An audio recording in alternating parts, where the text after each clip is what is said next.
Okey, daripada dunia dokumentari kita nak bawa pula anda semua ke dunia nasyid. Kan Nanda pula kita pun dah masuk Januari, bulan depan Februari. Februari dah Ramadan insya-Allah. Yes. So di hujung-hujung ni kita bagi sedikit hiburan santai lah kan. Cantik. Hiburan yang menenangkan jiwa. Orang kata masuk tahun baru ni kita nak relax-relax dan kami nak perkenalkan kepada anda satu lagi kumpulan yang tumbuh dalam industri muzik tempatan kita. Kumpulan nasyid Al-Ihya. Jadi bersama kita dengan dia ada 7 orang ahli sebenarnya. Jadi kita bawakan 2 daripadanya. Kita ada Ahmad Nukman Hakim Zakara ataupun Nukman dan juga kita ada Muhammad Mirza Mazlan. Mirza, kedua-duanya vokalis Al-Ihya. Assalamualaikum. Waalaikumsalam. Nyanyi sikit. Sebelum nyanyi ni. Memang dah panik. Tak sembang. Standby dah nyanyi dia. Okey. Baik, jadi sebagai permulaan kan, sebagai kumpulan baru dalam industri. Jadi kita nak tahu jugalah sedikit sejarah penubuhan kumpulan Al-Ihya ini. Siapa mungkin boleh cerita, Nukman? Mirza? Okey, baik. Mirza, silakan. Jadi sejarah penubuhan Al-Ihya ni sendiri, kami ni merupakan 7 ahli kami ni merupakan pelajar daripada Darul Quran Jakim waktu diploma dan sekarang kami dah habis lah. Dan macam mana boleh terwujudnya kumpulan ni? Kami ni semua memang daripada sekolah menengah, memang background ataupun latar belakang kami memang nasyid. Jadi bila kami masuk diploma ni, yalah bila kita masuk diploma, kita jumpa balik kan. Kita mesti nak cari geng-geng nasyid kita. Jadi bila kita cari geng-geng nasyid ni, kita jumpa pula. Memang kita akan gathering sama-sama lah kan. Kita akan berkumpul. Masing-masing pula semua suka sedap. Masing-masing sedap. Kan? Nana pula ada yang belakang kan, memang daripada sampai peringkat kebangsaan dan sebagainya. Jadi kami ambil lah kesempatan ni, kami kumpul dan kami pun bila di Darul Quran Jakim tu, kami adakan satu session setiap hujung minggu. Kami kumpul sama-sama, kami nyanyi ataupun kita panggil istilah kita apa? Jamming Session lah. Kita nyanyi lagu-lagu nasyid yang ada kan dekat Malaysia ni. Dan kita nyanyi lagu tu supaya kita training lagi lah kita punya vokal dan sebagainya. Dan macam mana boleh tertubuhnya nama tim Al-Ihya ni, bila satu masa tu kami dipanggil ataupun dijemput untuk membuat persembahan dalam satu majlis khatam Quran. Dan waktu majlis tu mereka nak nama. Kami pula tak ada nama lagi waktu tu. Kami memang kumpul saja kan. Jadi dekat situlah kami bincang nak cari nama apa dan tertubuhlah nama Al-Ihya ni sebab kami bersepakat untuk guna nama ni sebab Al-Ihya ni sendiri kami ambil daripada perkataan Arab iaitu Al-Ihya yang bermaksud hidup ataupun kebangkitan lah. Dan kami nak sinkronisekan dengan apa yang kami nak sampaikan iaitu kami nak hidupkan balik jiwa-jiwa dakwah yang ada dalam diri kami dan juga masyarakat dan kami nak hidupkan balik nasyid ni dalam dunia seni. Jadi macam itulah tertubuhnya nama Al-Ihya itu sendiri. Adakah disebabkan selepas mendapat persembahan yang pertama tu memang terfikir untuk terus serius dalam industri dan kita start lah untuk tubuhkan Al-Ihya ni secara orang kata memang nak serius lah. Dia serius sebab boleh kata Al-Ihya ni dekat Darul Quran tahun 2022 sampai 2000 tahun lepas lah. Memang selalu dapat invitation, baik dalam institusi maupun luar institusi, persembahan ataupun pertandingan.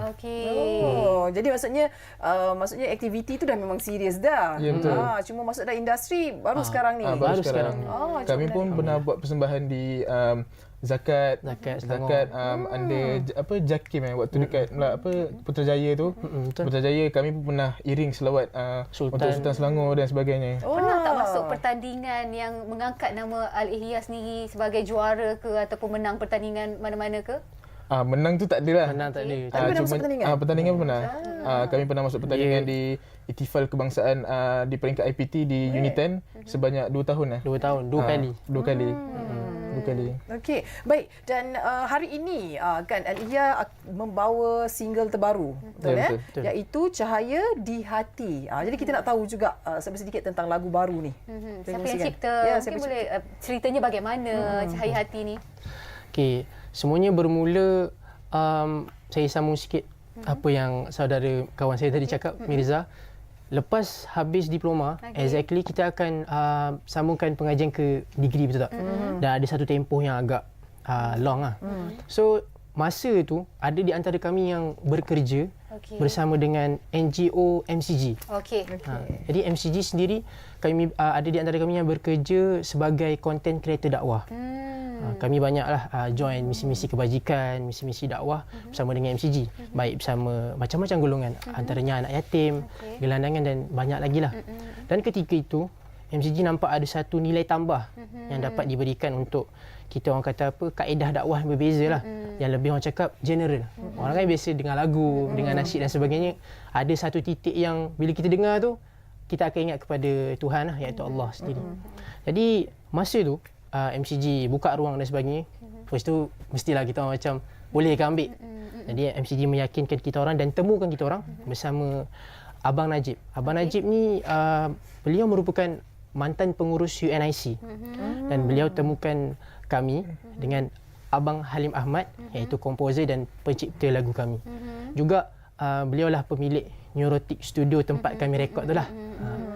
Dan ketika itu wujudlah lagu Cahaya di Hati ini datangnya daripada hasrat MCG sendiri yang beritahu kepada Abang Halim Ahmad nak membawakan sebuah lagu nasyid kontemporeri yang bertemakan kemanusiaan.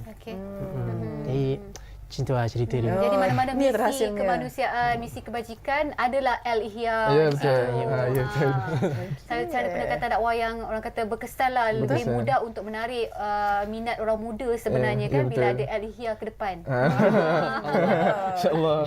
Okey, jadi kita tahu lagu Cahaya di Hati ni mudah ke macam kacang goreng je nak rekod oleh ahli-ahli kumpulan Al-Ihya, ataupun mencabar atau ada bait-bait ayat Al-Quran ke dalam tu, macam mana? Bagaimana? Kalau nak diceritakan lah, kami ni penghasilan lagu Momen tu. dia.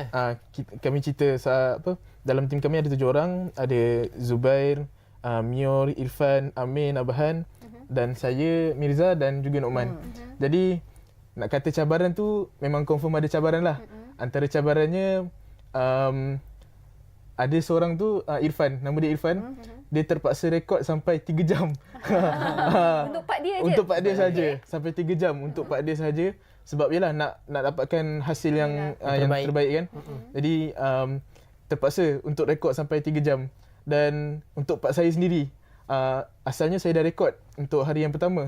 Tapi terpaksa direkod balik pada hari yang kedua, di mana waktu tu saya ada urusan keluarga dan saya terpaksa berkorban untuk pergi ke studio untuk rekod. Itu antara cabarannya lah. Waktu lah. Ya, saya faham sebab memandangkan ini pengalaman pertama masuk studio ya, untuk betul. recording kan. Berapa lama sebenarnya untuk menyiapkan Cahaya di Hati ni? Dekat sebulan lah. Lama juga lah. Lama sebab juga. nak pembikinan lirik, Lirik lagi. nak setting date masuk studio. Nak berjumpa dengan Abang Halim Ahmad tu pun dah gementar lah sebenarnya. Dari segi vokal bagaimana? Mungkin ada tunjuk ajar daripada mereka yang berpengalaman untuk guide Al-Ihya ni. Ada. Abang Halim Ahmad sendiri dia guide untuk bila kita masuk dalam studio tu, dia tak simply okey kau nyanyi tak. Dia dengar dulu suara seorang-seorang dan dipilih siapa yang untuk part ni macam tu. Siapa part verse 1, siapa part chorus dan sebagainya. Tapi masing-masing 7 tu ada part solo masing-masing ke? Untuk lagu pertama ni kami bawakan ada 4 orang solo. Solo punya part. Yang lain tu Memandangkan dekat Al-Ihya ni dah ada nama, dah ada serius lah kerjanya dalam industri mainstream ni sendiri. Ada tak masing-masing ambil kelas vokal ke ataupun dapatkan tunjuk ajar daripada sesiapa ke, rasa memang vokal dah bagus? Bagaimana? So orang kata penyanyi nasyid ni memang suara dah siap merdu dah. Bagaimana? Dia macam mengaji. Macam tu umpama dia. Dia untuk menjawab soalan yang diberikan, sebenarnya ketika itu kami hanya menuntut ilmu ataupun dapat didikan daripada Abang Halim itu sendirilah. Dan untuk masa ke depan ni insya-Allah ada planning Perancangan untuk ke arah yang dikatakan tadi tu. Siapa korang punya orang kata mentor ataupun idola dalam industri nasyid tu sendiri untuk menjadi panduan Al-Ihya? Kalau nak kata idola, kalau saya sendirilah. Kalau pendapat saya mungkin boleh kata dia sebenarnya banyak. Tapi saya boleh kata Robani lah. Kalau kita boleh tengok kumpulan Robani, kita boleh tengok macam kami sendiri ramai dalam satu tim. Dan ini merupakan satu cabaran lah bagi kami untuk sustain kan dalam jangka masa yang lama. Jadi kami mengambil Robani ni, kita boleh tengok macam mana daripada dulu sampai sekarang ahli seramai itu mereka boleh kekalkan. Jadi itu merupakan satu motivasi untuk kami untuk bagaimana kami nak maintain sustain kami punya team ni dalam industri. Seramai 7 orang ahli ni. Betul lah. Kita pun nak tahu juga bila cerita tentang kumpulan nasyid ni, kumpulan nasyid memang akan melibatkan ramai anggota kan ya, ahli-ahli kumpulan. Dan juga adakah sebenarnya satu kelebihan juga untuk ahli-ahli Al-Ihya ini sendiri, sebab you all pun memang dah lama kan bersama zaman belajar lagi kan, sampai membawa kepada stage yang serius lah dalam dunia nyanyian ini. Adakah itu salah satu menjadi satu kelebihan ataupun sebenarnya you all dah bersiap sedia dah? Kalau kata ada nanti di kalangan di masa depan, ada di kalangan ada yang pendapat sendiri dan sebagainya. Konflik dalam kumpulan tu. Untuk konflik tu memang kami dah bersedia lah untuk ataupun dah lalui sebenarnya. Kami pernah lalui sebelum ni. Cumanya kami dah kita panggil bila kita dah ada musibah tu kita ambil pengajaran lah. Kita ambil pengajaran dan kita cuba yang terbaik lah untuk masa yang akan datang. Dan kalau nak cerita Al-Ihya ni sendiri pada asalnya ahli dia lagi ramai daripada ni. Seramai hampir 20 orang. 20 orang. Satu bas juga kan? Asalnya. Sebab yalah bila persembahan kita bertukar-tukar. Kadang ada orang tak boleh join apa semua. Jadi kita tukar-tukar kan. Jadi kami bila kami nak fokus serius betul-betul ni, kami bincang siapa yang betul-betul serius. Siapa yang betul-betul serius. Boleh masuk komitmen. Boleh bagi komitmen dan sebagainya. Jadi yang betul-betul serius ni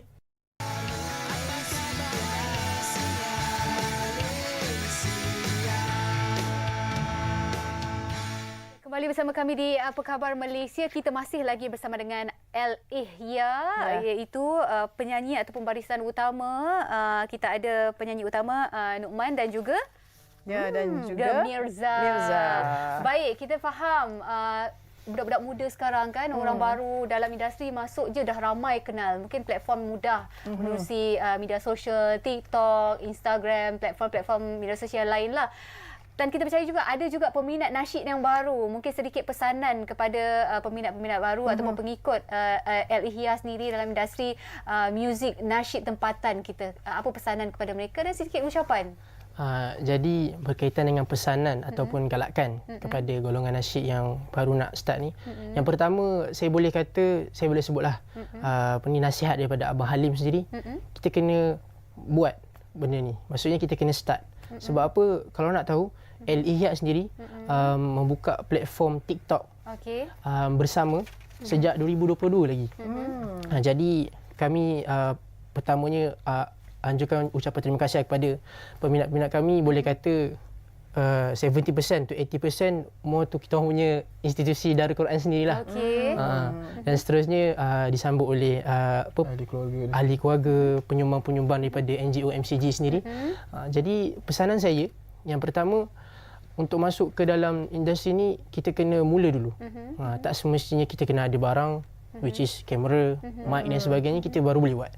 Kita ada telefon, kita ada diri kita, kita boleh start. Yang pertama.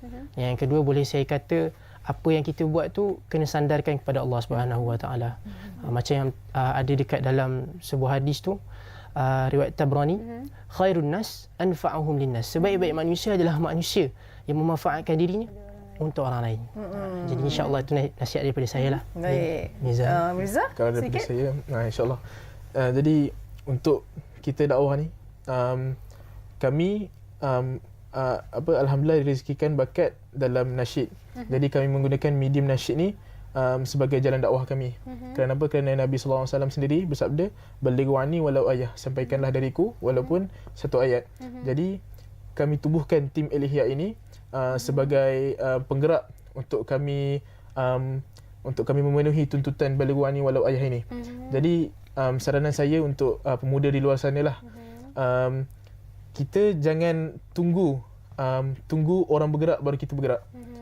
Biar kita jadi penggerak untuk sesuatu benda. Contohnya dalam dakwah ni, kita jadi penggerak untuk dalam dakwah. Dakwah ni tak perlu untuk kita tunggu kita alim ataupun tak perlu tunggu kita jadi baik dan sebagainya.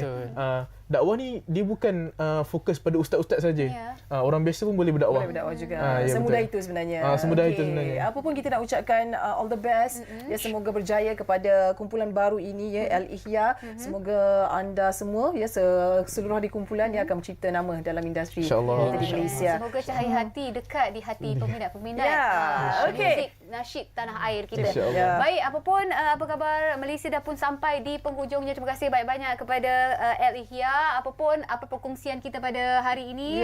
First day tahun baru ni, semoga dapatlah kita manfaatkan dalam kehidupan seharian. Baik sekali. Jadi kita akan berakhir di sini. Terima kasih untuk anda semua. Sekali lagi kita ucapkan selamat tahun baru 2026 untuk anda semua. Hari ini adalah langkah kita yang pertama untuk 365 hari yang ke depan.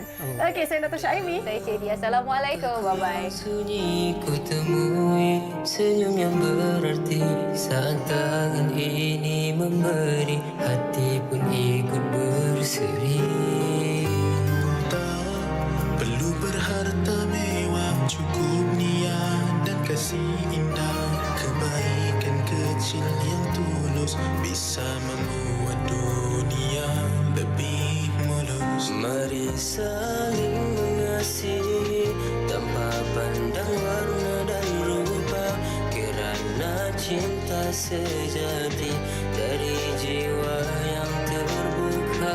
Jadilah cahaya di hati untuk sesama manusia, untuk semua.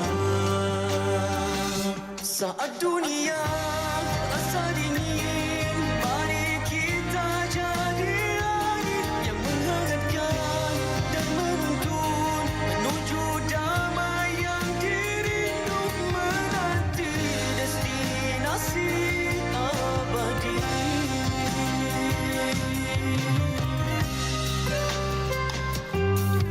Bukan tentang siapa paling tinggi, tapi siapa rela memberi di dalam senyum sembunyi ataupun di terang.